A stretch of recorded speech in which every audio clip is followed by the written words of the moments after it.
Okay, so I know you guys have been wondering how we got here in the United States working as a physical therapist, like super, fast compared to the usual norm. So in today's video, I will finally be sharing that to you guys, and not only as a physical therapist, but as, all medical professionals coming here. So if you guys are interested, please keep on watching. Okay, so if you guys don't know, my name is Drea. I'm a physical therapist by profession. I was from the Philippines. I worked in the Philippines as a physical therapist, specifically in Cebu. And last February of 2024, me and my boyfriend Brandon moved over here to Texas to work both as a physical therapist. I think that it will be hard for me and for you guys to understand our process and how we got here in less than a year if I won't give you guys a summary of the ways you can actually work here as a professional, like not only as a physical therapist, but like medical technologist. But before we start, I am gonna be giving a disclaimer. So please note and don't kill me in the comment section below if I do say anything that is not true, or if you are an immigration lawyer that study or whatever, you're immigration student, and you think that, or there's anything that I say that is wrong, okay? Because I am not I'm not an attorney. I do not work in the immigration department, okay? I am just, this video is made for those who don't know anything, and whatever I'm gonna be sharing in today's video is solely based on the research that I've done. And also, we did have a lawyer coming here to help us with the process that the hospital, our employer, paid for. So we also got a little bit of information from her. So please don't kill me in the comment section if I say anything that's incorrect. Please feel free to correct me in the comment section so everybody who sees this video can actually read it below. Okay, so without further ado, let us start. So there are generally two categories for you to be able to work here in the US legally. So the first way is through a green card visa or a resident visa. Number two is the H-1B visa or the working visa. So let us dive a little bit into each of them. There are a few ways for you to get a green card, right, and to be able to work here. So number one is if you will be petitioned by your family. So that means you have a family member here that's a citizen, and you get to be petitioned and everything, which will take a few years. I know two of my friends did that, and it took a little bit of time. They were working on it ever since we started college, right? Number two is if you get an employer that will actually sponsor you for a green card. I also have one friend that's actually ongoing on this process. And number three is, I think it's still the same with number two, but rather than getting a bachelor's degree, you get, I think, a doctorate degree or a masteral. Like it's a higher education, right? If that makes sense. Okay, so that's for green card. The second category to be able to work here is through the working visa or the H-1B. So there's two ways under the H-1B visa or the working visa for you to actually get it, right? So you can apply through the Cap system or the lottery system or the non-Cap or Cap-exempt system or category, whatever you want to call it. So for the Cap system, they do a lottery system, right? So what does this mean? What will happen through this lottery system? So every single year, there are a lot of people that apply to work here as a US or actually want to get that working visa, right? I think from one of those years, I don't remember which exact year, but I was pretty sure there was one year that there was 400,000 applicants, foreign applicants who wants to work here in the US or who actually applied, right? So that's not only physical therapists, that's like every profession, right?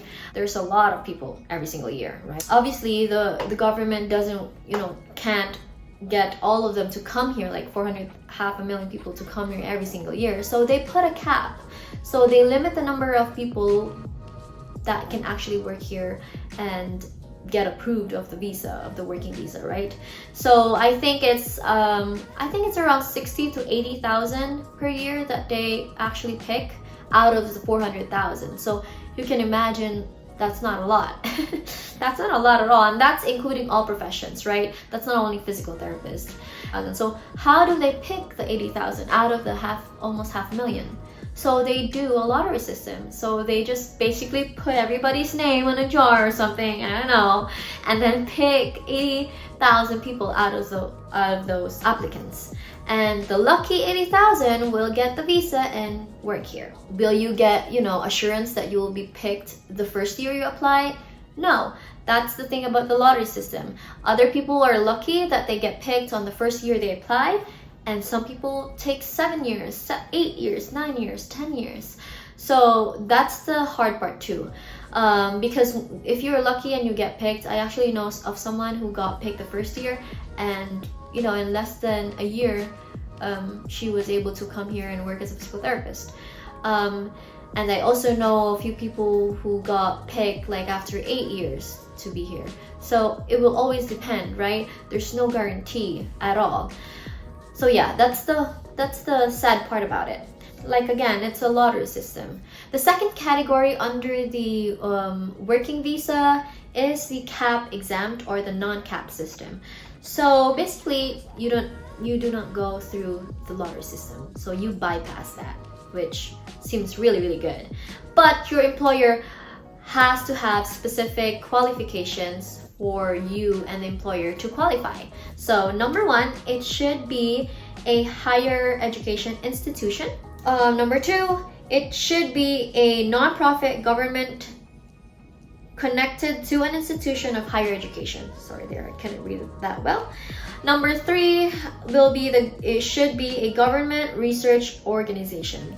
It doesn't have to be like your employer has to have these three qualities. It could be or, right? So it could be a higher, an institution of higher education, or your employer could be a non-profit government institution or organization, or it could be a government research facility. So it could be, any of them. It doesn't have to be all of them. So this is actually the category that we fell into. My hospital is a non-profit organization, so it kind of works like a government hospital. And yeah, so it's a non-profit government hospital basically. And we actually did not know that until their lawyer talked to us that they can qualify under Cap-exempt. So the moment that we signed the contract, they immediately, applied for it and everything, and it only took them, I think, 2 months.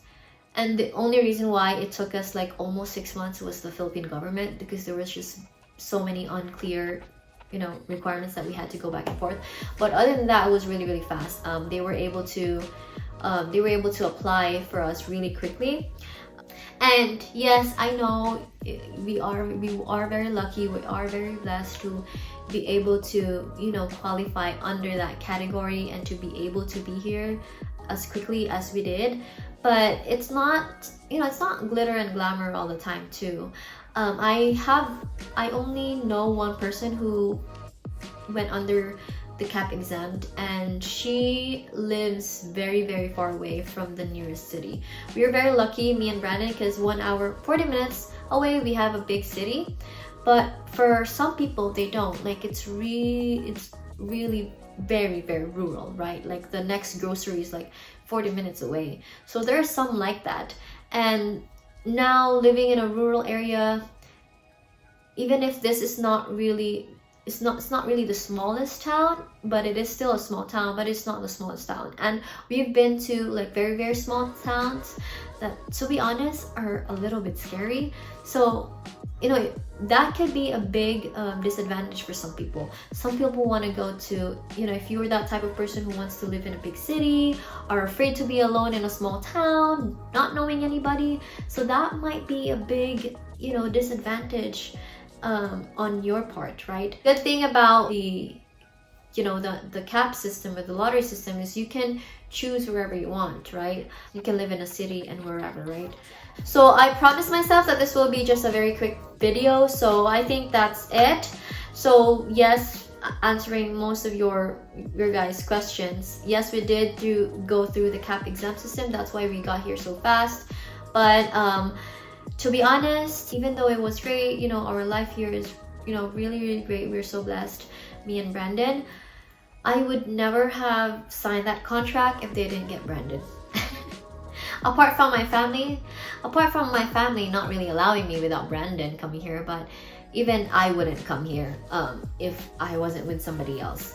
The reason why I made this video is for those people that have absolutely no idea of how to get here, you know, who just graduated college, because I was in the same spot too. When I graduated college, I didn't know any single thing. So if you are that person, I hope that I was able to help you a little bit today. And yeah, if you have any questions or you know, anything that you guys want me to share, please comment down below in the comment section. If you want a little story time of how we got here and what's the process been like, or the advantages, disadvantages of the working visa, I do have a little information about that. So if you guys are interested, please comment down in the comment section, and I will see you guys next time. Bye.